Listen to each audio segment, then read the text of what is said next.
ሰላም ጤና ይስጥልኝ እንዴት ናችሁ እንደምን ሰነበታችሁ ናብሊስን ከሀገሬ ቴሌቪዥን ይዘን መተናል ዛሬም አንድ ርዕሰ ጉዳይ መርጠናል ምናልባት ሁላችሁም በየቤታችሁ ይሄ ሰው እኮ በጣም ጠንካራ ነው እቺ ሴት እኮ በጣም ጠንካራ ናት እያላችሁ በጥንካሬያቸውና ይሄ ሁሉ ነገር ደርሶባቸው እንዴት እንደዚህ ሆኖ መጥቷቸው ሰዎች ይኖራሉና ከነሱ ጋር የተያዘ አንድ ርዕሰ ጉዳይ ነው ይዘን የመጣነው ቆይታችሁ ከኛ ጋር አይሆን እንዴት ናችሁ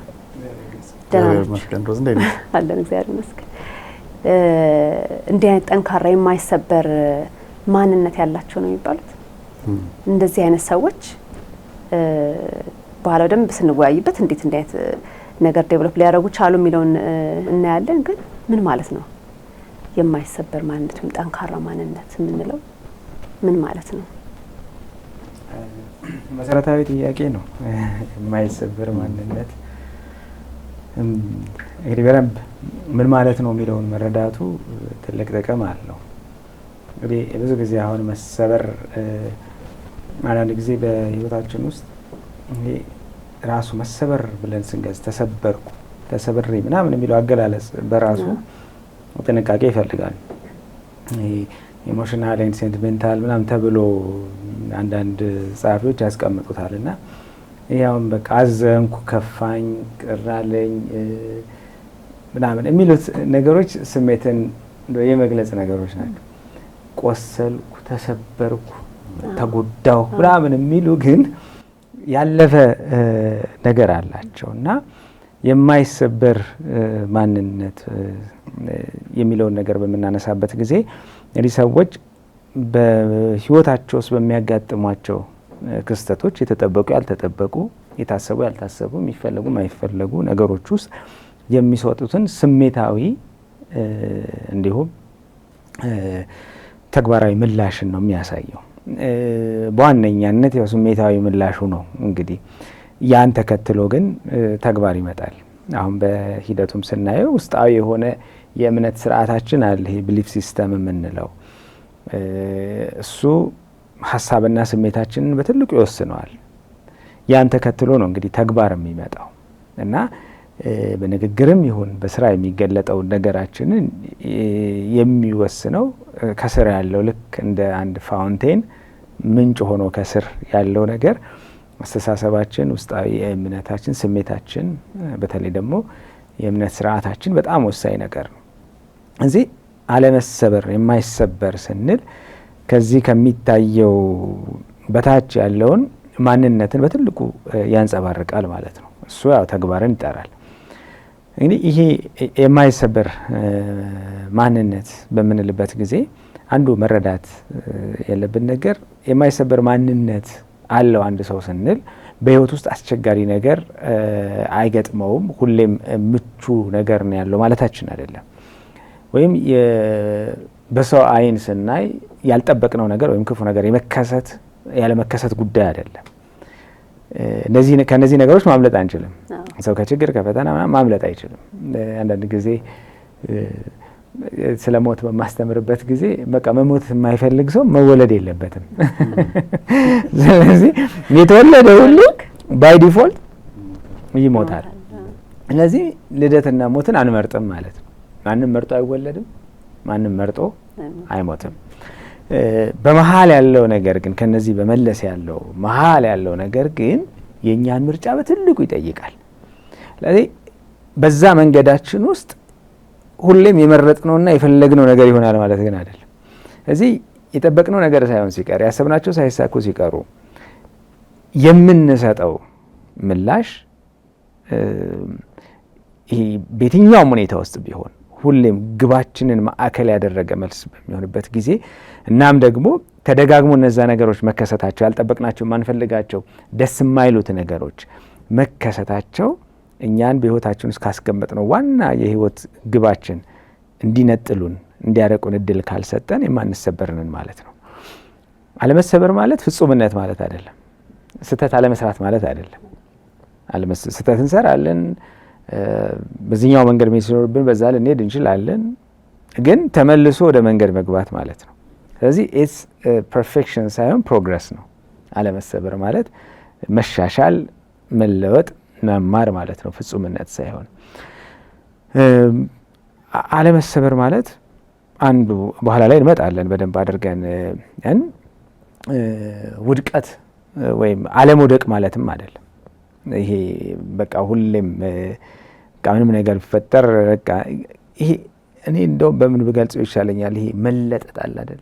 መታጠፍ በቃ ግን አይቆረጥም። በቃ አለመቆረጥ ስንል አለመጎዳት ማለት አይደለም። አለመቆረጥ ስንል ከህይወት ግባችን ከላይፍ ፐርፐዛችን በህይወታችን ውስጥ ልናሳካ ከምንፈልገው ነገር በጭራሽ ወደ ኋላ ይለን የተለጠጠ ነገር አሁን ከዛስ ይሄ የሚለጥጠው ኃይል ሲላቀቅለት ተመልሶ ወደ ነበረበት ይመጣል። እርግጥ እንደነበረው ላይሆን ይችላል። ያ መለጠጡ የሚፈጥራቸው መጠነኛ ለውጦች የተያዘበት ምናምን መጨማደድ መኮማተር ሊኖር ይችላል። ተመልሶ ግን ቦታው ላይ ይመጣል። ስለዚህ በህይወቴ ውስጥ ሁሉም ከዚህ በፊት አንስተናል የህይወት ግብ አላማ ምናምን ብለንና በህይወቴ ውስጥ ማሳካት የምፈልገው ነገር ልደርስበት የምፈልገው ነገር አለ። ኮር የሆነው ማልደራደርበት የመኖሬ ምክንያት አለ። ሚኒንግ እሱ ሚኒንጌ ጠብቄ በምንም አንኮንዲሽናሊ ማለት በየትኛውም ያሰብኩት ሲሆንም ሳይሆንም ሳገኝም ሳጣም ጤናዬ መስሎ ስታመም እሱን ላይ እኔን ጠብቄ መሄድ እሱን መስመሬን ተከትዬ መሄድ መቻል አለመሰበር ልንለው እንችላለን። በጣም ጥሩ። ይሄኔ ትንሽ የምታብራራው ሊኖር ይችላል፣ ግን ካየህም እንደዚህ አይነት አሁን ተሰበርኩ፣ ተጎዳው፣ ጎሰቆልኩ ደግሞ በቃ በጣም ከባድ ችግር ደረሰብኝ ብለን የምንላቸው ምን አይነት ጉዳዮች ናቸው? እንደዛ ሊያረጉን የሚችሉት ጉዳዮች ምን አይነት ጉዳዮች ናቸው? ሁለተኛው ጥያቄ በጣም ከባድ ይመስለኛል። ምን አይነት ጉዳዮች ናቸው የሚለው በጣም ለብዙ ሰው ግለሰባዊ ስለሚሆን ግን ደግሞ የተለመዱ ኮመን የሆኑ ጉዳዮች ማንሳት እንችላለን። ማብራሪያ ብዙ የለኝም። ሽሜ በጣም ልለ የነበረውን ኤግዛምፕል ነው የተጠቀመው የመለጠጥ የሚለው ሬዚሊያንስ። ይሄ ምንድነው አለመሰበር ማለት ችግር አለማጋጠም አይደለም። እንደዚህ ያላቸው በሙሉ በጣም በቃ ማለት እነዚህ ናቸው ጉዳዮቹ። ልዩነቱ ምንድነው? ወደ ነበርሽበት የመመለስ ቶሎ። ስለዚህ ከስነ ልቦና አንጻር ቃላቶቹን ቀጥታ ብንጠቀማቸው አዳፕታቢሊቲ ማለት ከተፈጠረው አዲስ ሁኔታ ጋር ሀዘንም፣ መከፋትም፣ መጎዳትም፣ ድህነትም፣ ማጣትም፣ መቸገርም ምናምን ብትዩ መጥፎ ብትያቸው ማንኛውም ጉዳዮች ብታነሻቸው እነዚህ ሁሉ የተፈጠሩ ጉዳዮች ጋር ሰዎች ራሳቸውን ቶሎ ያላምዳሉ። ምን ማለት ነው? ማላመድ ውስጥ አብሮ አዳፕት ማድረግ ውስጥ ምን አለ? ትላንት የፈጠረውን ጉድለት ይረዳሉ፣ ይገባቸዋል። ትላንት የነበሩበት ይሄ አሁን ያልናቸው ችግሮች ከመፈጠራቸው በፊት የነበረው ማንነታቸው የነበረውን ጉድለት አሁን አዲሱ ላይ ሲመጡ የነበረውን ጉድለት ያውቃሉ። እውነታውን መካድ አይጠበቅባቸው። ጉድለቱ እንዳለ ሆኖ አዲሱ ነገር ይዞት የመጣውን ነገር ደግሞ ኦፖርቹኒቲውን የሚያስባሉ። ችግሩን ብቻ አይደለም የሚያዩት፣ ይዞት የመጣውን በጎ አጋጣሚዎች ማየት የሚችሉ ሰዎች፣ ጉድለቱን በቻሉት አቅም ለመሙላት የሚችሉ ሰዎች። ስለዚህ የቻሉትን ጉድለት ይሞላሉ፣ ያልቻሉት ጉድለት እንደሆነ አክኖሌጅ ያደርጋሉ፣ ይገባቸዋል፣ ይረዳሉ። ስለዚህ ሰው የሚወደውን ሰው ሲያጣ ምንድነው የሚያጽናናው ካልሽ የሚወደውን ሰው ማጣቱን እኮ ፋክቱን አይቀይረው። ያ የሚወደው ሰው በህይወት ውስጥ ባለመኖሩ ምክንያት የሚፈጠሩትን ክፍተቶች አክኖሌጅ ማድረግ ይጀምራል። ከዛስ በቃ አሁን የለም አባቴ የለም፣ አሁን እናቴ የለችም። ስለዚህ እንደ ድሮ አባቴ እናቴ እያልኩ ከነሱ ማገኛቸውን የነበሩትን ሰፖርቶች አላገኛቸው። ስለዚህ ከየት ላገኝ እችላለሁ ብሎ እነሱ ያረጉት የነበሩትን ያክል እንኳን ባይሆን ጉድለቱን የሚሞሉትን ሰዎች ይፈልጋል። አንዳንዶቹ ጉድለቶች አይሞሉም። በቃ የግድ በእነዛ ሰዎች ብቻ ነው የሚሞሉት። ያንን ጉድለት አውቀዋለሁ፣ ጎደሎ እንደሆነ ይገባኛል፣ እቀበለዋለሁ። ከዛ ያ ደግሞ ይዞት የመጣ ኦፖርቹኒቲ አለ። ምክንያቱም ምንም ነገር ያለ በጎ ዕድል አይመጣም። ስለዚህ ያንን በጎ ዕድል ቶሎ ማየት ይችላሉ፣ በጎውን ዕድል መጠቀም ይጀምራሉ። ስለዚህ በሁኔታዎች ራሳቸውን ቶሎ አጀስት ያደርጋሉ፣ አዳፕት ያደርጋሉ ማለት ነው። ስለዚህ የማይሰበሩ ማለት ስለዚህ ቅድም ያለሽ ይሄ መለጠጥ አቅማቸው ልክ እነዚህ አሁን የጠቀስናቸው ችግሮች በሙሉ የሚለጥጡ ናቸው። ተለጥጠው ግን አይቀሩም። የሚቸገሩት ሰዎች ሲያዩ ራሳቸውን የድሮ አይደሉ፣ በቃ አረባም ማለት ነው፣ አልጠቅምም ማለት ነው፣ ተሰበርኩ ማለት ነው፣ እንደ ድሮ አይደለሁም ማለት ነው የሚለው ስሜት የሚገቡ በዚህ ምክንያት ነው። ስለዚህ አለመሰበር አይደለም ያለበት ምክንያት ልክ መለጠጡ የሚያስፈልግበት ጊዜ ይመጣል። ይለጠጡና ግን ከተለጠጡ ወደ ቦታቸው ይመለሳሉ። ወደ ቦታ መመለስ ማለት ያ የለጠጠን ነገር የበፊቱን ቅርጻችን ሁኔታችንን ያጠፋ ነበር። በዛው ጠፍቶ አለመቅረት ሌላ አዲስ የተፈጠረው ማንነት ይዞ እንደገና ሌላ ራስን ፈልጎ ማግኘት የተወሰኑ ለውጦች ቢኖሩት ራስን ፈልጎ ማግኘት የሚለው ነገር ነው መጨመር የፈለኩት። የጠየቅሽው ሮዝ ምን አይነት ጉዳዮች ናቸው እንዲሰበር ሰውን የሚያረጉት የሚለው ግለሰባዊ ናቸው። ለምን ነው ግለሰባዊ የሚሆኑት? እኔና አንቺን ሮዝን እኔና ሽሜን ሮዝና ሽሜን የሚሰብረን ጉዳይ የተለያየ ሊሆን ይችላል። ዋጋ ከምንሰጣቸው ነገሮች፣ ልክ ናቸው ብለን ከምንቀበላቸው ጉዳዮች፣ ከነገሩ ጋር ካለን ትስስር ከነዚህ አንፃር ሊለያዩ ይችላሉ። ግለሰባዊ መሰረታዊ የሆኑ ለማንም የማይቀሩ ግን ጉዳዮች አሉ ይባላል። ስለዚህ ለምሳሌ ምን ማለት ነው? ትራውማን እንግዲህ ከዚህ በፊት ይሄ ሰቆቃ የምንለው ነገር አለ አይደል? በጣም ሰዎች ሊሸከሙት ሊቋቋሙት ከሚችሉት ከፍ ያለ ነገር፣ ንብረትን፣ ቤትን ማጣት። አሁን አለመሰበር በጣም ከጨመር ነው እንዲህም አይነት ይሄ ሰቆቃ ምንም እንኳን ደርሶባቸው ደህና የሚሆኑ ሰዎችን እያልን ሊሆን ይችላል። እነሱ በጣም ትንሹን ፐርሰንት የሚይዙ ጫፍ ላይ ያሉ ሰዎች ሊሆኑ ይችላሉ። እኔ እያወራን ያለነው አለመሰበር ብዙዎቹን ሰዎች በቃ ከዚህ በኋላ ህይወት ብለው ርግፍ እንዲያረጉ ከሚያረጋቸው እንኳን ጉዳይ በዕለት ተዕለት እንቅስቃሴ ህይወት ሊቀሩ የማይችሉ ቅድም ያልናቸው ሐዘን፣ የሚወዱትን ሰው በሞት ማጣት፣ ያልተጠበቀ ድንገተኛ የሆነ የህይወት ለውጥ መምጣት። ለምሳሌ ገንዘብ የነበረው ብዙ ነገር ያደርግ የነበረ ሰው ድንገት ገንዘቡን ያጣል። ስልጣን፣ ምቾት ምናምን የነበረው ሰው በአንድ ጊዜ ያንን ነገሩን እንዲያጣ ሊሆን ይችላል። ታዋቂ ነበር እንደዚህ ሆኖ በዚህ ወጥቶ በቃ የተሳካለት እንትን የነበረ የተባለ ሰው በአንድ ጊዜ ያነዛን ነገሮች ሊያጣ ይችላል። ሚታይ የማይዳሰስ ንብረት የኔ የሚለውን የሚኮራበት ነገር የሚያጣ ሰው ይኖራል። ማይታይ የማይዳሰስ የኔ የሚልበት የሰብዕናው ማንነት ደግሞ የሚገነቡ ደግሞ የሚተማመንበትን ራስ መተማመኑ የሚገነቡ ጉዳዮች እውቀቱን፣ አቅሙን፣ ጤንነቱን፣ ደህንነቱን፣ አካላዊ የሆኑ ነገሮችን ደግሞ የሚያጣ ሰው ደግሞ ይኖራል። እነዚህን ሁሉ ነገሮች ደግሞ እንደየመጠናቸው ሰዎችን ይሰብራሉ። እኔ ሁሉ አጋጥሞ እንግዲህ ለማጆሪቲ ለሁሉም ሰው የሚያጋጥመው ማለት ነው። በጣም ለተለዩ ሰዎች ብቻ የሚያጋጥም ጉዳይ ሳይሆን ይሄ ሁሉ አጋጥሟቸው ደግሞ የማይሰበሩ የሚሰበሩ ሰዎች አሉ። ስለዚህ አንቺ ያልሽውን ጥያቄ እንደ ማስተካከል ምን ማለት ነው? ማስተካከል የሚሰብሩ ጉዳዮች ምንድናቸው ሳይሆን ሰዎች ለምን ግን ይሰበራሉ አርገን ብናስበው እንዲሰበሩ የሚያረጓቸው ጉዳዮች ሰዎች እንዳይሰበሩ ሊያረጓቸው የነበሩ የጽናቶቻቸው ምንጮች የጥንካሬያቸው ምንጮች አለማወቃቸው ነው በዋናነት የሚለውን ነገር ማሰብ ያስፈልጋል። በኋላ ላይ የማይሰበሩ የምላቸው ሰዎች አሏቸው የምላቸውን እንትኖች ስንዘረዝር በደንብ ይብራራሉ። ግን አንዳንዴ በቃ እንድንቋቋም እንድንችል ተሰብረን እንዳንቀር ወድቀን እንዳንቀር የሚጥል ነገር እኮ ገጥሞናል፣ ወድቀናል። ግን እንደዛ ሆነ እንዳንቀር ምን ያደርገናል ካልሽ እንድንበረታ እንድንጠነክር እንድንጽናና የሚያደርጉን ጉዳዮቻችንን አለማወቅ በቃ በዛው ሰብሮ ያስቀረናል። አንደኛው ሁኔታ ነው። ሁለተኛው ሁኔታዎቹ ባንድ የሚመጡ አለመሆናቸው ነው። ባንድ የሚመጡ አለመሆናቸው ማለት አንዳንድ ጉዳዮች አንዴ ሲከሰቱ ድቅቅ ያደርጋሉ። እነሱ አንዱ ችግራቸው ነው። አብዛኛውን ጊዜ ግን ቀስ ብለው ነገር ነው የሚመጡት። ስለዚህ ለምሳሌ የሚወደውን ሰው በሞት ሲያጣ ወዲያው አይደለም በኋላ እናንሳለን። ግን እንደው የድሮውን እንኳን እናንሳ ቢባል የለቅሶ ቀን ሰው ይኖራል፣ አብሮሽ አጠገብሽ ሰው አለ፣ የሚያስበው ብዙ ሰው አለ፣ የዝኑ መዋጮ የድር የሚከፍለው ነገር እነዚህ ነገሮች የሚደረገው ጓደኛ መኖሩ እነዚህ ሲደመሩ ወዲያው በቅጽበቱ የጎደለኝ ብለሽ ያሰብሽውን ነገር ባንዴ እንዳታዩ ያደርግሻል። ፕላስ ጉድለቶቹን በሂደት ነው የሚመጡት። በቃ ደህና ነኝ በረታው ያልሽ ቀን የዛ ሰው አለመኖር እንዲታወቅሽ የሚያደርጉ ማህበራዊ የሆኑ ነገሮች ይፈጠሩና ወይ እንደው ከሌ ቢኖር ይባላል። ብዙ ነገር ይገናኛል። ያን አንዳንዴም ደግሞ በእጅ ያዙት ወርቅ ሆኖብሽ በጊዜው በመኖሩ ምክንያት ፎር ግራንትድ የወሰድሻቸው በቃ ምንም የማይቀርቡ መስለው የወሰድሻቸው ጉዳዮች መጉደሉ እንዲታወቅሽ ጊዜ ይፈልጋሉ። ስለዚህ ምን ማለት ነው? አንዳንዴ በከባድ አንዴ ዝርግፍ ብለው ስብስብ ብለው መምጣታቸው ሊሆን ይችላል ስብር የሚያደርጓቸው። ደግሞ ሁለተኛው ምክንያት አንዳንዴ ደግሞ በጣም ቀስ እያሉ የመምጣታቸው ጉዳይ ሳታቂው ነው መሰበርሽ መነሳት እንዲያቅተሽ አድርገው እንደሰበሩሽ የምታቂው በዚህ ምክንያት ነው። ይሄ ሁሉ ግን ስንል ይሄ እንዲህ አይነት ሁሉ ጉዳዮች ማንንም ሰው ሰብረው ሊያስቀሩ የሚገባቸው ጉዳዮች ግን አይደሉም የሚለው ነው አላማችን። ምን ማለት ነው? የማይሰበሩ ሰዎች መኖራቸው ሰዎች ናቸው። የማይሰበሩ ሰዎች ኖሮ መቻላቸውን ካወቅን ለምን ቻሉ እንዴት ቻሉ የሚለውን ከተረዳን አለመሰበር ይቻላል የሚለው ነገር ማውራት እንችላለን ማለት ነው የሚለው እንድናነሳስ ነው። ጥሩ አድርገህ አብራርተዋል። አሁን ያልካቸው ጉዳዮች እንዳልከው እንደ ግለሰቡ አይደለም። አንዳንድ ሰው ላይ በጣም ይጠነክራል፣ አንዳንድ ሰው ላይ ሊያጠነክር ይችላል። ወይም ደግሞ አንዳንዱን ክትክት አድርጎም ሊሰብረው ይችላል፣ አንዳንዱ ደግሞ ምንም ላያረገው ይችላል። እና እንዴት ነው ይሄ ልዩነት የተፈጠረው? ለአንዱ በጣም ከባድ ሆኖ ለአንዱ ደግሞ ቀለል ያለው በምን ምክንያት ይሆን? እንግዲህ ያ በግለሰቦች መካከል ያለ ልዩነት አለ አይደለ?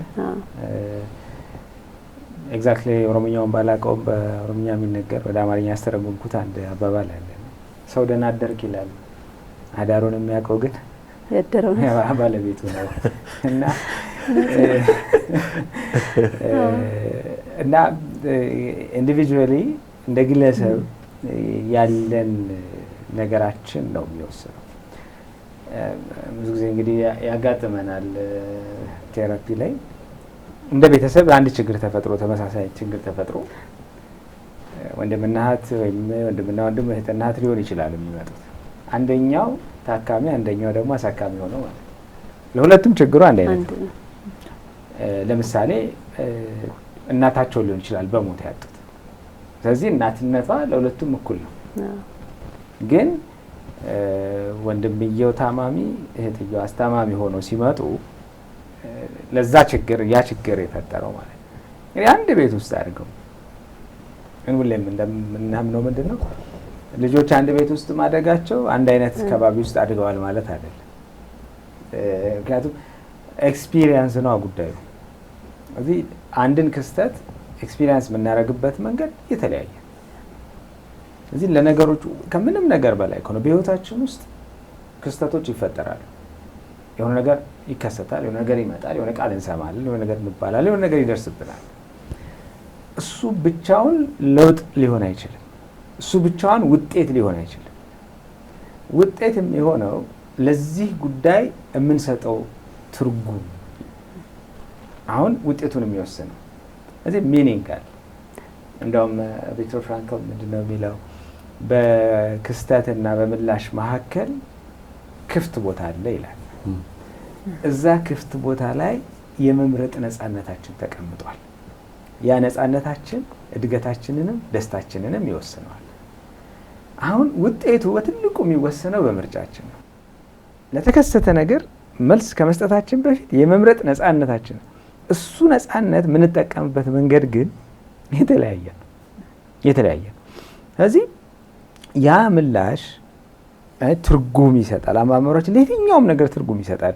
ባለፈው ፕሮግራማችን ላይ እኔም ሲያነሳ ነበረ ማለት እንደዚህ ተበታትነው የተቀመጡ ነገሮችን አእምሮ እንዴት ስብስብ አድርጎ እንደሚያስቀምጣቸው ረምብ ስለ ፓተርን ምናምን አውርቶልናል እና ትርጉም እንሰጣለን ማለት ነው። ትርጉም እየሰጠን ነው። የሰው ልጅ ሪሌሽናል ነው ይባላል ማለት በቃ ነገሮችን ሪሌት እያረገ ነው የሚያስቀምጠው። ለምሳሌ በአክሴፕታንስ ኮሚትመንት ቴራፒ ላይ እንደ ምሳሌ የሚነሳ አንድ ነገር አለ። ሁለት ቃላትን ላንሳ። ዣንጥላ ከዛ ሰማያዊ። ወደ አእምሮሽ ምን ይመጣል? ሰማያዊ ዣንጥላ። እኔ ይመጣል ሰማያዊ ዣንጥላ። ዝናብ የሚሉኝ አሉ።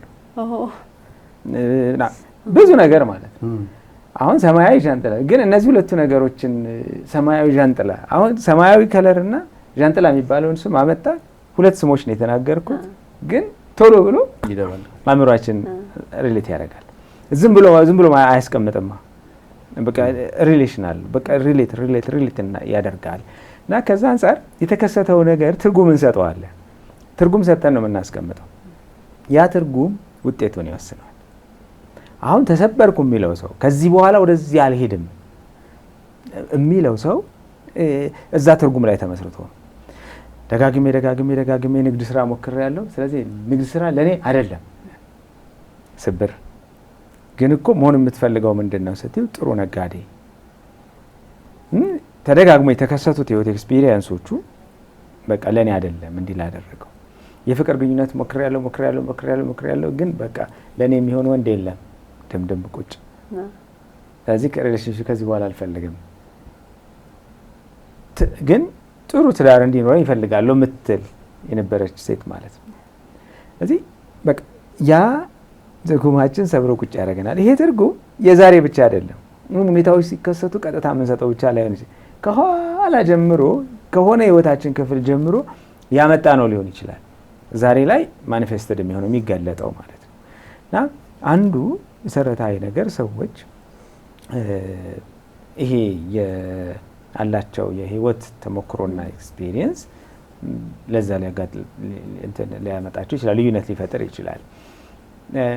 ሁለተኛው ነገር እንደው አንድ ላንሳና ወደ ሞዴል የምናደርጋቸው አብነቶቻችን አርአያዎቻችን ናቸው። የምናድግበት ኢንቫይሮንመንት ላይ አሁን ምሳሌ አንዳንድ በቃ በጣም ማይሰበሩ በቀላሉ በጣም የተለያየ ቅጽል ስም ይሰጣል። በጣም ጥንካሬን ለመግለጽ ማለት ነው። አሁን እዚህ ላይ አልጠራቸውም፣ ተመልካቾቻችን በየቤታቸው ያውቋቸዋል ብዬ አስባለሁ። እና በቃ እሱ እኮ እሷ እኮ እንትን ናት እንዲህ ናት እንዲህ ናት።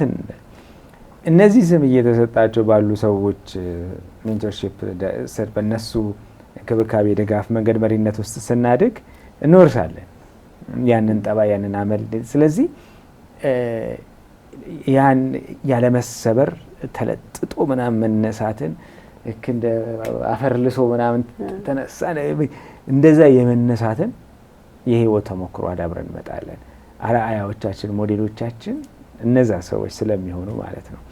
ስለዚህ ጥሩ ሞዴል ጥሩ በጣም የማይበገሩ ጠንካራ የሆኑ ሞዴሎች ዙሪያችንን ካሉን ያንን የማዳበር እድላችን ሰፊ ነው። በአንጻሩ በቀላሉ ስብርብር የሚሉ በቀላሉ ፍርስ የሚሉ በጣም ስስ የሆኑ ሰዎች ስር ከሆን ደግሞ ያንን የመውረስ እድላችን ሰፊ ይሆናል። በተቃራኒው ልንሄድ እንችላለን። እኔ እንደው ከእሷ ተወልጄ የእሷ ልጅ ሆኜ እንዴት እንደዚህ ይሆናለሁ የሚሉ አሉ።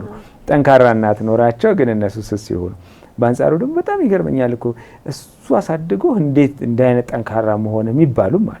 አንዳንዴ አእምሯችን የሚወስደው ትምህርት ሪቨርሱ ሊሆን ይችላል። የሆነ ነገር ሲሆን ያንን የመሆን አለበለዚያ ደግሞ ያንን አለመሆን ሊሆን ይችላል እና ከዛ አንጻር ሰዎች ልዩነት ሊኖራቸው ይችላል። ሌሎች ፋክተሮች አሉ። ግን አንድ ምሳሌ ትዝ አለኝ። ብዙ ጊዜ በትዳር ውስጥ በተለይ መጀመሪያ ልጅ በተለያየ የአካል ጉዳትም ሊሆን ይችላል፣ ተፈጥሯዊ ነገሮች ችግር ኖሮባቸው ሲወለዱ በጣም ብዙ እንትን ይፈልጋሉ፣ ትኩረት ይፈልጋሉ፣ ጊዜ፣ ገንዘብ ምናምንና ሁለተኛ ልጅ መውለድ ሶስተኛ ልጅ መውለድ በጣም ጠባብ ሆኖ እናያለን። አንድ ልጅ ወልደው የሚቆዩ እናቶችም አሉና አንድ እናት አውቃለሁ እንደዛ ብዙ ትኩረት ብዙ ጊዜ የሚፈልግና ረጅም ጊዜ አልጋ ላይ ያለ ልጅ አላትና ከዛ በኋላ ግን 3 ልጅ ወልዳለች። ስቲል የመጀመሪያ ልጇ ብዙ እንትኖቿ የሚፈልግ ነውና ሁሉም ሰው ሲያደንቃት አውቃለሁ። እኔም ራሴ በጣም ማደንቃት እና እንደዚህ አይነት ነገሮችም አሉ አይደለ? በቃ ከዚህ በኋላ እንዴት ወልዳለሁ፣ ከዚህ በኋላ እንዴት አገባለሁ የሚሉ ሰዎች እንደው ሰው ሜንሽን ባረጋት ብዬ ነው። በጣም ጥሩ ሰው ነው ምሳሌ አድርገሽ ያነሳሽው። ደስ የሚለው እንደዚህ አይነት ሊቪንግ አሁን የምናወራውን ነገር እኛ በጣም ብዙ ቃላት የምንፈጅበትን ጉዳይ በቃ ህይወታቸውን ብቻ በማየት ማስተማር የሚችሉ በጣም ብዙ ሰዎች አሉና እንደው ተመልካቾች ራሱ እነዛ ሰዎች ወደ ጭንቅላታቸው እንዲመጣ ያደርጋል። በጣም አሪፍ ምሳሌ ነው ያመጣሽው። እንትን ግዘፍ እንዲነሳ ያደርገዋል፣ ህይወት ይሰጠዋል። እነዚህን ሰዎች ማሰብ ብዬ አስባለሁ። ሽሜ ምን እንዳስተረፈልኝ አላውቅም። ብዙዎቹ ነገሮች ዘርዝሯቸዋል ብዬ ነው። አንድ ሁለት ነገሮች ላንሳ። አንደኛው በጣም ብዙ ጊዜ የሚነሳው ልምድ ነው። ልምድ ውስጥ ብዙ ክፍልፋዮች አሉ። አንደኛው ልምድ የሚመስላቸው ሰዎች ከዚህ ገጠመው ነገር አጋጥሞን ማወቁ ይመስላቸዋል። ማወቁ ጋራንቲ አይደለም። የምንወደውን ሰው አተን ልናቅ እንችላለን። አንድ አይደለም። አሁን ሰው የማይረዳው ይሄን ነው። ማለፍ ብቻውን ልምድ አይደለም። አባቴ ሊያልፍ ይችላል። እኔ ከአባቴ ጋር ያለኝ ግንኙነትና ከዛ ሰው ሲሞት ስላየሁኝ ማለት ነው። ከዛ እንደው ደግሞ ሌላ ሰው ቢሞት በሞደውን ሰው በሞት ባጣ ሁለቱ እኩል ሊመጡልኝ አይችሉም። አንድም አይነት ጉዳዮች ደግሞ አይደሉም፣ ይለያያሉ። እና ልምድ የሚመስለው ብዙ ሰው በሆነ ጉዳይ ውስጥ ማለፍ ይመስለዋል። አይደለም። ክፍልፋዮች አሉ ያልኩት በዚህ ምክንያት ነው። ልምድ ስንል ከዚህ ቀደም የሆነ ነገር ማጋጠም አዲስ ላለመሆንና ላለመደንገጥ ላለመገረም እድል ሊፈጥርልን ይችላል። አልደነቅ ሰው ሲሞት ምን እንደሚደረግ አውቃለሁ፣ ድንጋጤ ይገባኛል፣ አንዳንዴ ግራ መጋባቱን አይቼዋለሁ፣ ተረድቻለሁ ልል እችላለሁ። በዛ ጉዳይ ልምድ ሊኖረኝ ይችላል። ያ ማለት እንዳልሰበር ያደርገኛል ማለት ግን አይደለም። ብቻውን በቂ አይደለም። አብሮት ምን አለው ልምድ ውስጥ ሀዘንን እንደው ምሳሌ አድርገን ስላነሳን ነው እንጂ ለሀዘን ብቻ ለየትኛውም ጉዳይ ለሚሰብሩ ብለን ላነሳናል ለምናስባቸው ጉዳዮች ለሚፈጠሩ ጉዳዮች የሰጠነው ምላሽ ያን ጊዜ የሰጠነው ምላሽ ያን ጊዜ ያገኘነው ድጋፍና ያንን ጉዳይ የተወጣንበት መንገድ ነው ልምዳችንን የተሻለ የሚያደርጉት ወደ ጥንካሬ የሚቀይሩት እነዛ ጉዳዮች ናቸው። የሆነ የሚሰብር ጉዳይ ያጋጠመኝ ጊዜ ለጊዜው አስቸግሮኝም ቢሆን ግን ድጋፍ አግኝቼ ከነበረ ሰዎች ከነበሩ አጠገቤ ስርዓት ከነበረ የሚደግፈኝ ሲስተም ምንለው ነገር ከነበረ እዚህ ሲስተም ውስጥ ሃይማኖት ምናምንላቸው በኋላ በደንብ በዝርዝር ስለምናነሳ እነዚህ ሁሉ ጉዳዮች ከነበሩ ደህና ሆኛለሁ ማለት ነው። ከዛ ምን እያለ ነው ሰውነቴ የለመደ ያለው? አሃ የሚለጥጥ ጉዳይ ይፈጠራል። ተለጥጬ ብቻዬን ግን ሸክሙ እንዳይከብደኝና እንዳይሰብረኝ ባላንስ የሚያደርጉልኝ ሸክሙን የሚያቀልሉኝ የሚጋሩኝ ሰዎች አሉ የሚለውን ነገር ስለለመደ አሁን ልምድ ስላለው ድጋሚ ሌላ ሸክም ሲመጣ እንዲሰበር ሆኖ አይደለም። ይልቁንም ከበፊቱ በነዛ ድጋፎች የተነሳ ፈርጥሞ ጠንክሮ ሸክም መቻል የሚችል ሆኖ ነው የሚቀርበው። ልምድ እንደዛ ሲሆን የተሻለ የሚሆነው። ስለዚህ አንደኛው የልምድ ጉዳይ ነው። ልምድ ውስጥ ሌላው ያንን ያለፍንበት መንገድ ነው። በጣም አድክሞም ቢሆን ሰዎች በልምድ ውስጥ እነሱ የሆነ ትምህርት ማግኘት አለባቸው። ልምድ የሚባለው ያ ሲሆን ነው። በነገራችን ላይ ለስራም ለምንም ይሄ ነው። ቆይታ ልምድ አይደለም ብለን ከዚህ በፊት አውርተን አልነበረ? ምክንያቱም 10 ዓመት አንድን ስራ ስለሰራው በዛ ጉዳይ ላይ ባለሙያ ነህ ወይም ልምድ አለ ማለት አይደለም።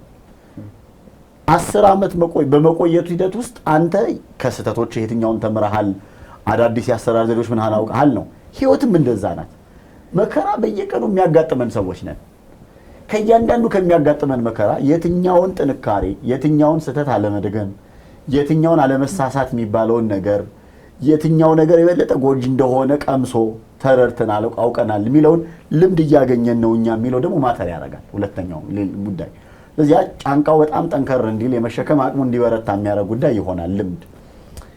ከዛ አብረን ከልምድ ውጭ ደግሞ የምናነሳው ሰፖርት ሲስተም ነው። ሰዎች ጠንካራ እንዳይሰበሩ የሚያደርጋቸው በዙሪያቸው ያለውን ዋጋ የሚሰጠውን ነገር ማወቃቸው ነው።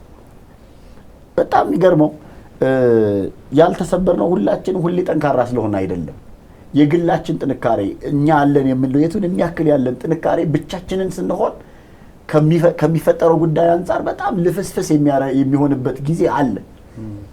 ግን እንዳንሰበር ያደረገን ምንድነው ካልን አወቅነውም አላወቅነውም፣ ቦታ ሰጠነውም አልሰጠነውም፣ ተቀበልነውም አልተቀበልነውም በዙሪያችን የኛን ልፍስፍስነት የሚሞላ ጎዶሏችንን የሚያስተካክል እኛ የሌለንን አቅም የሚጨምርልን ዙሪያችን ያለ በጣም ብዙ ነገር አለ። እሱን መጠቀማቸውም ጭምር ነው እንዳይሰበሩ የሚያደርጋቸው። ያውቃሉ ሰዎች የትኛውን መቼ እንደሚጠቀሙ። ስለዚህ ለምሳሌ አንዱ ማህበረሰባዊ ድጋፍ ነው። ማህበረሰብ በጣም ቀላል ይመስላል፣ የሚያደርገው ድጋፍ በጣም ግን ብዙ ነው። ጎረቤት ልጅ ያሳድጋል፣ ብቻዬን እኮ አይደለም የሰፈሩ ሰው ረድቶኝ እኮ ሰፈሩ እንዲህ አድርጎኝ እኮ ምናምን ሲባል ብዙ ጊዜ አሁን አይገባውም ለብዙ ሰው። ኦፍኮርስ የሆነ ኮንዶሚኒየም ላይ ተንጠልጥሎ ከፊቱ በር ያለውን ሰው የማያውቅ እንትን ውስጥ የሚኖር ሰው ይሄ እንዴት ሊገባው ይችላል? ምንም ጥያቄ የለው። በብዙ መከፋፈሎችና መበጣጠስ ውስጥ ያለ ሰው እና በብዙ መፈራራት ውስጥ ያለ ሰው፣ በብዙ ጉዳዮች ከጎን ያለውን ሰው የማላናግር ምናምን አይነት የኖር ሁኔታ ውስጥ እየኖርኩ ይሄ እንዴት ሊገባል አላውቅም። ግን በጣም ከምናስበው በላይ ማህበረሰብ የብዙ ጥንካሬዎች ምንጭ ነው። በብዙ መንገድ ያግዛል፣ በብዙ መንገድ ይደግፋል። የሆነ ቀን እንደ ቀላል ያደረገው ነገር ወይም እንደ ልማድ ተደጋግመው ይደረጉ የነበሩ ነገሮች በጣም ያግዛሉ። ከዚህ በፊት አንስቼዋለሁ፣ ግን በጣም መደገም ስላለበት ነው። የእድርን ጉዳይ አስቢ። ከሀዘን ስለመጽናናት ስናወራ ይህን ጉዳይ አንስተነዋልና እኔ አሁንም ድረስ ሰዎች እድር የሚባለውን ተቋም እንዴት እንደማይገባቸውና እንደማይረዱት በጣም ይደንቀኛል። ስልጠናዎቼ ላይ ሰዎችን አስደነግጥበታለሁ። እድር ያላቸው ሰዎች ይላሉ፣ በጣም ይደንቀኛል። ጎልማሳ ምናምን የሆኑ ሰዎች እድር የሌላቸው ሰዎች አሉ። በጣም በጣም በጣም ይደንቀኛል። ብዙ ሰው የሚመስለው የሆነ በቃ አሁን እያደረግነው አይደለ፣ በኬተሪንግ እንትኑን አሸፍናለሁ፣ ወንበሩን ከእንትን እከራያለሁ፣ ገንዘቤን ይጭነቀው እንጂ ድንኳኑን ከእንትን አመጣለሁ። አሁን ቀብር አስፈጻሚ አለ። እኔ የድንኳኑ ከለር፣ የድንኳኑ ሸራነት፣ ድንኳን ውስጥ የነበረው የአቀማመጥ ስርዓት፣ የሚደረገው ነገር በሙሉ ፐርፐዝሊ እንደሚደረግ ነው የማስበው። ወይ እንግዲህ እኔ ሌላ ትርጉም እየሰጠሁት ከሆነ አላውቅም። የተሻለ የማህበረሰብ ስነ ልቦና እንትን ሰዎች፣ የሶሻል ሳይኮሎጂ፣ የሶሲዮሎጂ ሰዎች የተሻለ ሊያብራሩት ይችላሉ ይሄንን ጉዳይ። ግን እኔ የሚገባኝ ብቻህን አይደለህም፣ ሀዘንህ ሀዘናችን ነው፣ ያንተ ጉዳይ ይገደናል። አንተ በዚህ ሰዓት ስለሞተው ሰውህ ነው ልታዘን የሚገባህ። የምግቡን ጉዳይ፣ የእንትኑን ጉዳይ፣ የምናምኑን ጉዳይ እኛ እናሟላለን። አንተ ቁጭ በል፣ ስንፈልግ እንጠይቅሃለን። እስቲ እንትን ሁኔታ እኔ የማስታውሰው ልንገር። እንደዚህ አይነት ሰዓቶች ላይ ሁነኛ ለሚባል ሰው እቃዎች የሚቀመጡበትን ቁልፍና ምናምን ሰዎች ያስረክቡና ወገባቸውን ጥፍንቅ አድርገው አስረው ቁጭ ይላሉ። እና ብዙውን ነገር እነሱ ጋር አይደርስም፣ አያውቁትም። ከጀርባ ይሄ ድር የምትላቸው ሰዎች ተሰብስበው ሰው ሲመለስ የሚቀምሰውን ነገር ምናምን የሚለውን እያዘዙበት በዛ ሰው ቤት ንብረት ላይ ምናምን ላይ እኮ እስቲ እንትና አምጪ እንትና የተባለ እኮ ተሰርቶ እያለቀ ነው። ከዛ የሆነ ነገር እሱ ስፔሲፊካሊ የሚፈልግ ነገር በጆሮ መጥተው ሽቅ ያደርጉታል፣ ቦታውን ይናገራል። ታትሰጥ ይሄ ድጋፍ ቀላል አልነበረም። ከዛ ደግሞ ሃይማኖታዊ ስርዓቶች ያላቸው ቦታዎች ደግሞ ሌላ ደግሞ ድጋፍ ደግሞ እሱ ነው። ሃይማኖታዊ ስርዓቶች ማለት መንፈሳዊ የሆነው ጥቅም እንዳለ ሆኖ ከፈጣሪ የሚያስገኙት ይሄ ከማይታየው ከፈጣሪ ጸጋ በፈጣሪ ከሚገኘው ሁሉን ቻይነት ከሚገኘው በጸጋ ከሚገኘው ከሱ የሚገኘው ጉልበትና አቅም እንዳለ ሆኖ በስርዓት ደረጃ ደግሞ የሚደሩት እያንዳንዱ ነገሮች ሰዎችን የመቻልና የሆነ ነገር የመቻል አቅም ይፈጥራሉ። ይሄ ድጋፍ ነው። አለባበስ ላይ የሚለወጠው ነገር ያንን አይቶ ሰው ምን ነው በቃ ይብቃ እንጂ ጥቁር ልብስ እስከ መቼ እንደዚህ ሲልህ ከሰረ ስትባል በንግድ እንትን ከሌ ከሰረ ምናምን ብለው የሚከሰርከው ሚሊየንስ ሊሆን ይችላል። አይመልስልህም። በቃ ባለፈው ስንሰበስብ የነበረውን ዕቁብ የመጀመሪያውን ዕቁብ ለከሌ ስጡት ሲባል ገንዘብህ እኮ ነው። ቀድሞ ተሰጠ። ምን እየነገረህ ነው? ለኔ ከዚህ ውስጥ ገንዘቡ አይደለም ማተር የሚያደርገው። ገንዘቡ የሆነ ጥንካሬ ይዞ ይመጣል። እያመኑህ ነው እነዚህ ሰዎች። ከስሯል ንግድና አይረባም እንደውም ብራችንን ሰተን ባይከፍለንስ የሚለውን ሪስክ ሁሉ ምን እያሉ ነው የወሰዱ ነው። የዕቁቡን መጀመሪያ ሲሰጡት ሁለተኛ ሶስተኛ ያለውን መዋጮ ባይከፍልስ የሚለውን ነገር። ስለዚህ ምን ይፈጥራል አንተ ጋር ዝም ብሎ ይሄ እየተነሳ ትችላለህ እኮ ዛሬ ብትወርቅ እኮ ምናምን ከሚል ተራ እንትን ወሬ ይሄ የበለጠ መቻሌን ያረጋግጥልኛል። ምክንያቱም ሲመጣ እያመኑኝ ነው እነዚህ ሰዎች። ቀጣይ ባልከፍላቸው ስል ተውተው ስለሱ አታስብ፣ በቃ አሁን መጀመሪያ ስራበት፣ ለካ መመለስ ይቻላል፣ በእግሬ መቆም እችላለሁ እንድል ጥንካሬ እንዲኖረኝ የሚያደርገኝ ይሄ ነው። እነዚህን ድጋፎች ሰዎች መቼ መጠቀም እንዳለባቸው ሲያውቁ ነው እንዳይሰበሩ የሚያደርጋቸው። ዋጋቸውን ስለሚያውቁ ይጠቀሟቸዋል። ዋጋውን የማያውቀው ሰውዬ ምን ያደርጋል? እንዲያደርገዋል ከእንትና ምን ይገኛል እያለ ሲያናንቅ የነበረው ነገር ልክ ስትሆን ቦታው ላይ ስትሆን ዋጋው ጥቅሙ ይገባሃል፣ ትቀጣበታለህ። ግን ችግሩ እንዳትነሳ ሆኖ ነው የሚሰብር። ስለዚህ እንዳይሰበሩ ሰዎች የሚያደርጓቸው እነዚህ ጉዳዮች ናቸው። ልምድ የሚለው ውስጥ ግለሰባዊ የሆኑ ልምዶች እንዳሉ ሆነው ደግሞ ሌሎች ድጋፎች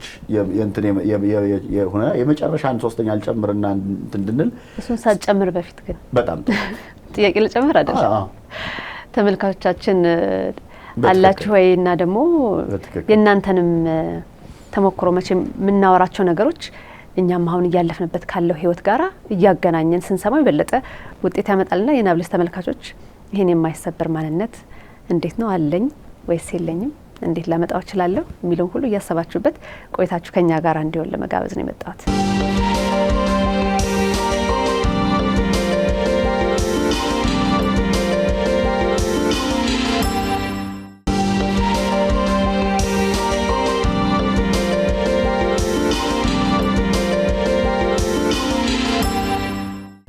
ይቀርበልኝ ስላቋረጥ ሶስተኛውና የመጨረሻ ሐሳብ ልጨምርና ወደ ሌሎቹ ጉዳዮቻችን ይላል። ሶስተኛው ምንድነው? ከልምድ ጋር የሚያያዝ ነው። አሁን ግን ደግሞ መነጽራቸውን መቀየር የመቻል አቅማቸው ነው የሚያዩበት መነጽር። ቅድም ያልኩት ኦፖርቹኒቲ ዞ የማይመጣ ጉዳይ የለም። ስለዚህ መነጽር ካልቀየርሽ ግን አይታይሽም። ምክንያቱም ያን የተፈጠረው የሚሰብረው ጉዳይ መነጽር ያበላሻል፣ ይጋርዳል፣ ያጠቁራል። እንደዛ ያደርጋል። ወይ ወለቅ ማድረግ ወይ ከለሩን መቀየር ወይ ወልወል ማድረግ አዋራውን የተወሰነ ጥረግ ማድረግ ስትችይ ነው የበለጠ የምታየው። መነጽር ስለማታደርጉ ይሄን አትረዱም። አረጋለሁ ስለማታውኑ ነው አምናችሁ ስለማታደርጉ እንዳንታይ መነጽር ሲቆሽሻል አይደል? ድብዝዝ ሲያደርገው ታው ልቅ አድርገሽ ጥርቅ ስታደርጊው የሆነ ክሊር ሆኖ የሚታየው የሚሰብሩ ሁኔታዎች እንደዛ ያበላሻሉ እይታን። ግልጥ ግን ስታረጊ ከዛ ውስጥ ያላየሽው መፍትሄ ይታያል። ምናልባትም እንጠቀምበት ካለን ደግሞ ለነገ ደግሞ የበለጠ የሚያስወነጭፍ ይሄ ስፕሪንግ ቦርድ የሚሉት የበለጠ ርቀት እንድትጓዥ የሚያደርግ ጥንካሬ የሚፈጥር የሆነ ነገር ይፈጠራል። ያንን ማየት መቻላቸው ነው ሰዎች እንዳይሰበሩ የሚያደርጋቸው። ምን ማለት ነው? በችግሮችና በመከራዎች ውስጥ መከራውን ብቻ ሳይሆን ከመከራው ይሄ ማለት ኦፖርቹኒስቲክ መሆን ማለት አይደለም። ይሄ ብልጣብልጥ መሆንና ድሏን ተጠቅሞ የበለጠ ይሄ ስለማትረፍ ምናምን ማሰብ ማለት አይደለም። እሱን አይደለም ያወራሉ። በመከራና በችግር ውስጥ የሆነ ነገር አይቶ ከዚህ ውስጥ ደህና የሆነ ነገር መውጫውን ነገር ማሰብ መቻል ማለት ነውና ይሄ ደግሞ ቀላል አይደለም። ጥንካሬ ይጠይቃል። በጣም ግን የሚገርመው መልሶ ቅድም ወዳልኩት ወደ ሁለተኛው ጉዳይ ይመስለናል። ያንን ምንድነው የሚያደርገን? ፋታ ስናገኝ ነው። ከምን ማህበራዊ ድጋፎቹ ምኖቹ ሲያግዙን ፋታ እናገኛለን። ከዛ ማየት እንችላለን። እንዲህ ነው ብሎ ልምዱን ሊነግረን በቃል ከሚነግረው ባለፈ መጥቶ ያወራናል። ቅድም ያነሳሁትን አንድ ምሳሌ ላይ አንዱን ጨምርና እንጨርስ። ለምሳሌ ሀዘን ቤት ሲቀመጡ መጥቶ እንዴት ነው ምን ሆነው ሞቱ ምናምን ብሎ ከሚጠይቀው ባለፈ እኮ የምታውቂው አንቺ ሄደሽ ለቅሶ የደረሽው ሰውዬ ይመጣል እኮ ተጽናንቶ ስታውቂው አንቺ ጥቁር ልብስ ለብሶ የነበረው ሰውዬ ልብሱን ቀይሮ ደህና ሆኖ አይደለም የሚመጣው አጠገብሽ።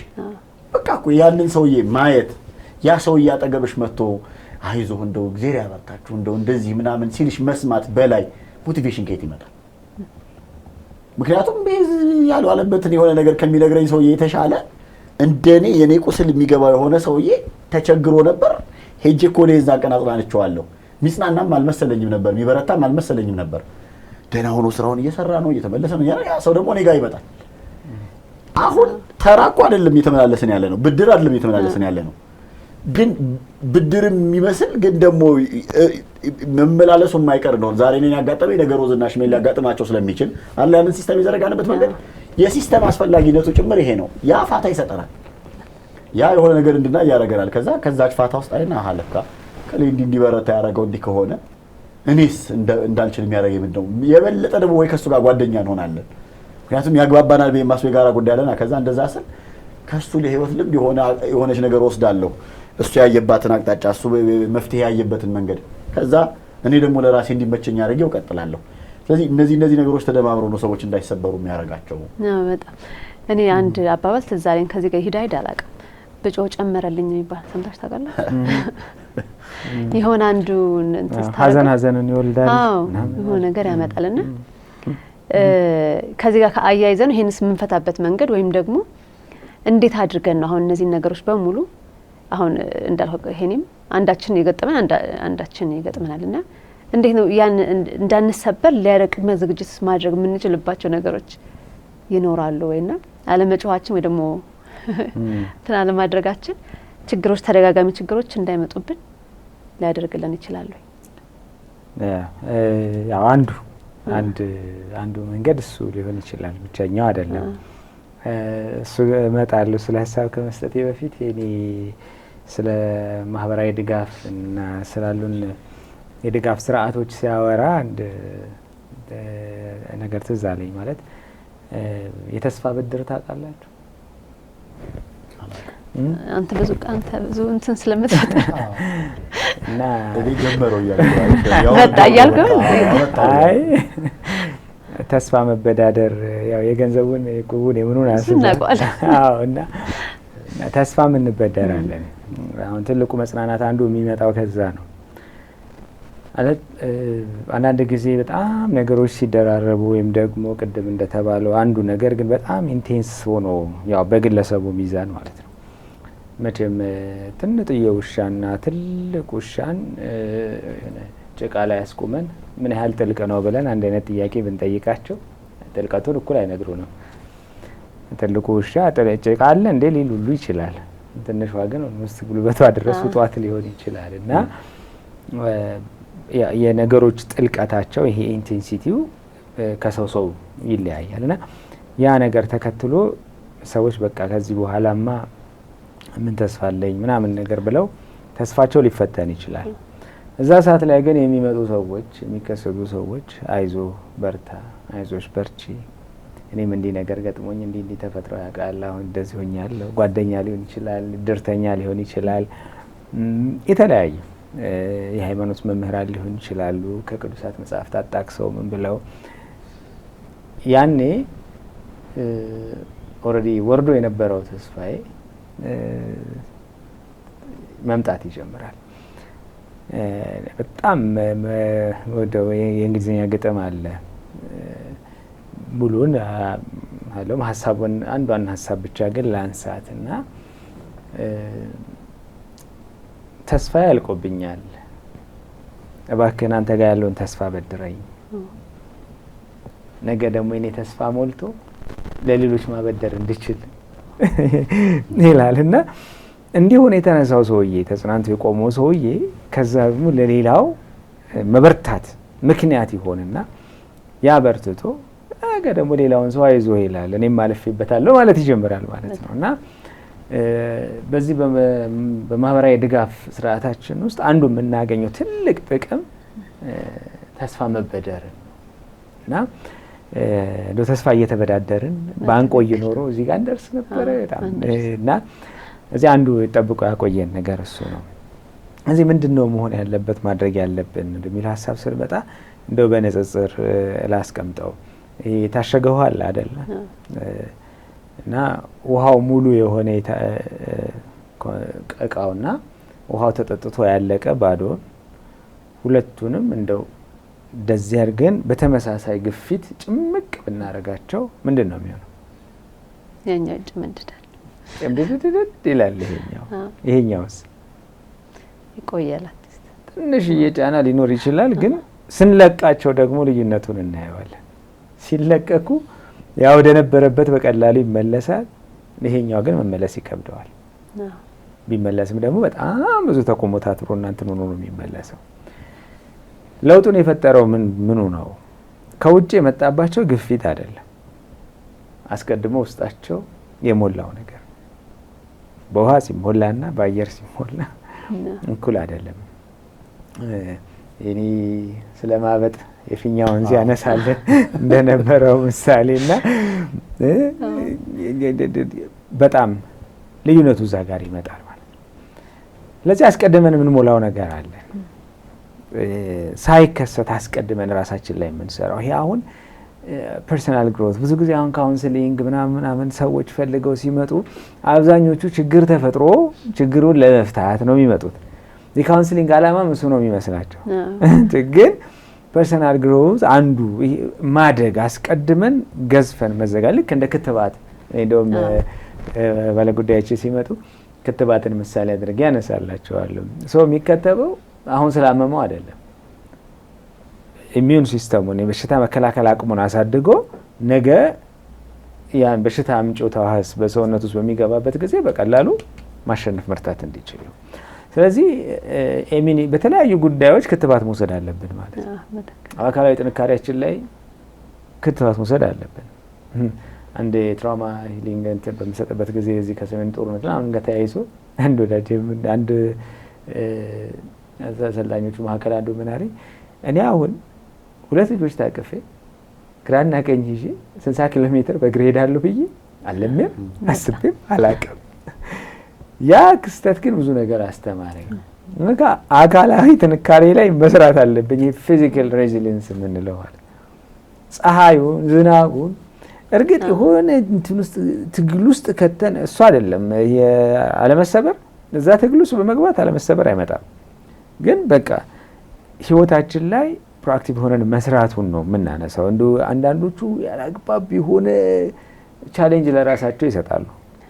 ግን በህይወታችን መስመር ላይ እንዲህ አይነት ነገሮችን እንደ ድል እየተጠቀምን አካላዊ ጥንካሬያችን ላይ መስራት። ስለዚህ አካላችን አይሰበርም ማለት ነው።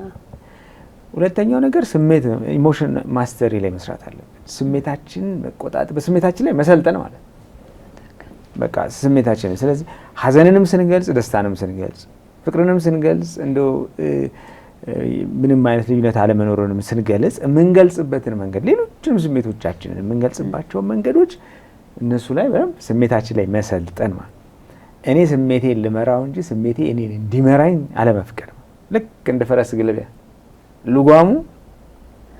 ልጓሙን የሚይዘው ስሜቴ እንዳይሆን ያንን በስሜትና በምክንያት መካከል ያለው ሚዛን በደንብ ጠብቆ መሄድ። ፕሌቶ እንደሚለው አንድ ጋሪን የሚስቡ 2 ፈረሶች ናቸው ይላል፣ ስሜትና ምክንያትን። ስለዚህ ያንን ጠብቆ ያን በስሜት ላይ መሰልጠንን ማለት ነው። ከዛ ሌላው ጉዳይ ምንድን ነው የሚሆነው? ማህበራዊ ድጋፎቻችንን ማጠንከር በደንብ አንዳንድ ሰው በተለይ እድርን በጣም የሚገርመው አንዳንድ ሰው ገንዘብ ካለ ምን ችግር አለ ይላል። ገንዘብ ግን የማይገዛቸው ነገሮች አሉ። ብዙ ነገር ይገዛል ገንዘብ፣ ብዙ ደግሞ የማይገዛቸው ነገሮች አሉ። ገንዘብ ስላለ ብቻ የማይሆን ማለት ነው።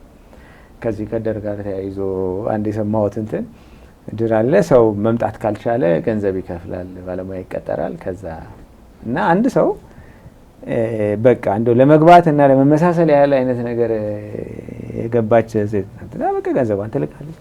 የትኛውም ላይ አትገኝም፣ ገንዘቧን ትልካለች። ከዛ እሷ ጋር ሀዘን ገጠመ። ሙሉ እድርተኛው ገንዘብ ነው። ሰው ሳይመጣ እነዚህን ሰዎች በገንዘብ አላገኛቸው።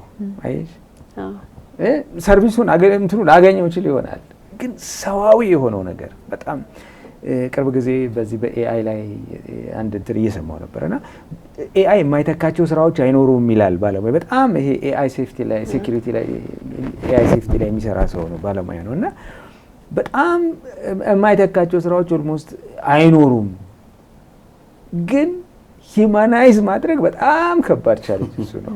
ሰውን ግን ሪፕሌስ አሁን ብዙ ቴክኖሎጂዎች ቁስ ሆኖ ነው የመጡት፣ መገልገያ ሆኖ ነው እና መገልገያ ሆነው ጀስት ስራዎቹን ግን ሰው ይሰራል። ስለዚህ ስራ ያቀሉልናል። ኤአይ ግን ልዩነቱ ምንድነው? ራሱ ኤጀንት ሆኖ ነው የመጣው፣ ፈጻሚ ሆኖ ነው የመጣው። ስለዚህ የሰው ከሰው የምናገኘው ነገር ይሄ እውቀቱን ምናምን ነገሩ ምናምን ሊሰጠን ይችላል፣ ግን ስሜቱን ሰው ለሰው ሲኖር ከቃላት በላይ ሆነ ግንኙነት አለ አይደል? አብረን በመሆናችን የሚኖር ሲነርጂ የሚፈጠረው ነገር እሱን ግን ፕሌስ ማድረግ አይችልም። ስልኩ አደጋ እሱ ነው ምናምን እያለ ያነሳ ነበር እንግዲህ። እና ገንዘብ የማይተካው ነገር፣ ቴክኖሎጂ የማይተካው ነገር ብዙ ነገር አለ እንደ ሰው የምንፈላለግ። በተለይ ያንን ማህበራዊ ነገራችን ማጠንከር፣ ከዛ እውቀት ነው። ስለ ጉዳዮች ያለን እውቀትና መረዳት ላይ መስራት አለብን። ምንድን ነው ማለት በህይወታችን ውስጥ ብዙ ነገሮች አሁን አንዳንዱ ሰው በቃ የሆነ ትምህርት ይማራል በሙያ የሚሰለጥንበት እሱና እሱ ብቻ ይመስለዋል ላይፍ። ስለዚህ በዛ እስከ ፒኤችዲ ፕሮፌሰርሺፕ ብዙ ሄዷል።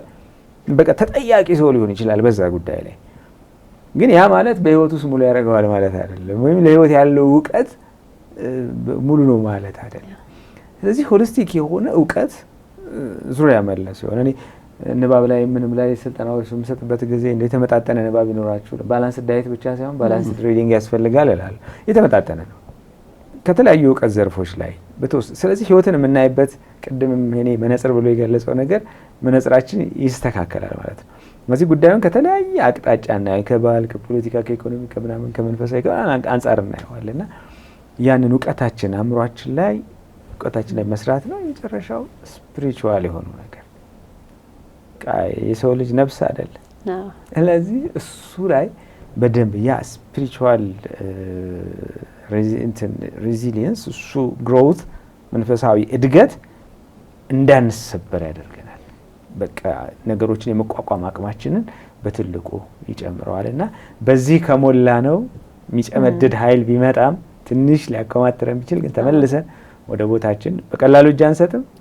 ቢታገለንም ተመልሰን ደግሞ ቦታችን ላይ መምጣት አይከብደንም ብዬ አስባለሁ። በትክክል እኔ መጨረሻ ላይ ሁለት ጉዳዮች፣ አንደኛው ድራማታይዜሽን ትዝ ይላችኋል ስናወራ ይሄ ዝም ብሎ ማፈለም ሁሉን ጉዳይ ምን ያልነው ማለት ነውና እነሱ ጉዳዮች ይመስሉኛል አሁን አንዱ እያስቸገሩን ያሉት ብዬ አስባለሁ። ምን ማለት ነው? አሁን መሰበርን የሚያበረታቱ ይሆናሉ ሳናቃቸው። ዝም ብሎ ያም እየተነሳ እኔ እንዲሁኝ በዚህ ወጥቼ እንደዚህ ገጥሞኝ ያም እየተነሳ ከዛ ትንንሿ ጉዳይ ማለት የሆነ ጊዜ ላይ በቀላሉ እያለፍናቸው የነበሩ ጉዳዮች አሁን የግድ ተራራ እየመሰሉን ይመጣሉ። እና ሰዎች ስለሚናገሩት ነገር በተለይ ሚዲያ ያላቸው ሰዎች በተለይ ስለ እንደዚህ ስለ ጥንካሬ ስለ ምናምን ተብለው የሚወሩ ጉዳዮች ስለዚህ ልምዴን ላካፍል ተብለው አሁን አንዳንዱ ምን ነው ልምዱ በቃ ማለት ልምዱ የትኛው እንደሆነ ሳታውቂው ግን ልምዱ ሊያካፍል ተብሎ የመጣ ሰው እና ኃጢያቱንና ነውሩን በአደባባይ ይናገራል። ኃጢያትና ነውር መሆኑን እንዳናቀው ያደርገናል። ስንፍናውንና ድካሙን ያልቻለበትን ነገር መጥቶ ያወራል። ሰዎች ይሰብራቸዋል። ሰዎችን ያ ጉዳይ እና ችግር ነው ኖርማላይዝ የሚያደርገው። አንዳንዶቹ ልምድ የላቸው፣ ስለዚህ ልምድ ማውራት አይችሉም። ልክ እንደዚህ ይሆናሉ። ስለዚህ እነዚህ ድግግሞሾች እንደ ማህበረሰብም እንደ ግለሰብም ጥንካሬ ይሰጡን የነበሩ ጉዳዮችን እንዳናውቅ የሚያደርጉ ነገሮች ይሆናል። የበለጠ እንደውም ችግሮቹ ትልልቅ እንዲሆኑና ጠንካራ እንዲሆኑ ያደርጓቸዋል እና የበለጠ ይሰብሩ ያደርጋቸዋል። ይሄ አንዱ ጉዳይ ነው ያስባል። ሁለተኛው ያን ከዛ መራቅ ኢምፖርታንት ነው ማለት ነው። ሁለተኛው ብዬ የማስበው ምንድነው እረፍት ይፈልጋል። በጣም የሚገርመው እንደ ሀገርም እንደ ግለሰብም ሀገር ውስጥ ያለነው ግለሰቦች ስለሆነ አገሪቷ ያለፈቻለችባቸው መከራ ብዛቶች ከዛ ደግሞ በዛ ምክንያት ያላቸው ኢንዲቪጁዋል ዳፋዎች በእያንዳንዳችን ላይ የሚመጡ ግለሰባዊ ዳፋዎች ኢኮኖሚያዊም ስነልቦናዊ ምናምን ጫናዎቻቸው ብዛታቸው በቃ በቀላሉ ተሰባሪ እንድንሆን ያደርገናል። ጥንካሬያችንን ያጠፋሉ እና ትንሽ ማረፍ ይፈልጋል፣ ትንሽ ፋታ ይፈልጋል እና በቃ አንዳንድ ሰዎች ቢያሳርፉ በቃ ብናርፍ ጥንካሬያችንን መልሰን እናገኘዋለን። አለበለዚያ ግን እንደ ማህበረሰብ ጠንካራ የነበርን ሰዎች እንደ ግለሰብን ብዙ ነገር እናልፋለን ብለን የምናስብ የነበርን ሰዎች ሳናቀው እንሰበራለን። እና አንዳንዴ ፋታ መስጠት ጥሩ ነው እና እንደው ለህዝቡ አስቡለት፣ ለህዝቡ እንደዚህ በሉት ምናምን እኮ ሲባሉ ሰዎች አብሮ ማሰብ ያለባቸው ፋታ አስጡት ማለት ነው። ጥንካሬውን መልሶ እንዲያገኝ፣ ጉልበቱን መልሶ እንዲያገኝ፣ እፎይ እንዲልና ነገ ደግሞ የሚሸከመው የሆነ የምትጭንበትን ነገር መልሶ መሸከም እንዲችል። ዓለም በራሱ የኢኮኖሚ እንትን እየተቸገረ ኢኮኖሚካል ዳፋው እዚህ እየደረሰ ማስቀረት አትችልም። ምክንያቱም በአንተ ቁጥጥር ውስጥ አይደለም። ዓለም ላይ ያሉ ጥጋበኞች ስለሚያደርጉት መዛለልና መዋጋት ምንም ልታረግ አትችልም። አንተ ግን ማድረግ የምትችለው አንድ ነገር አለ። ቢያንስ አንተ ቁጥጥር ውስጥ ያሉ በአንተ ሀገር ውስጥ ያሉ ነገሮች ግን ልታረጋቸው የምትችላቸው ነገሮች መቆጣጠር ነው። ልክ የኮቪድ ጊዜ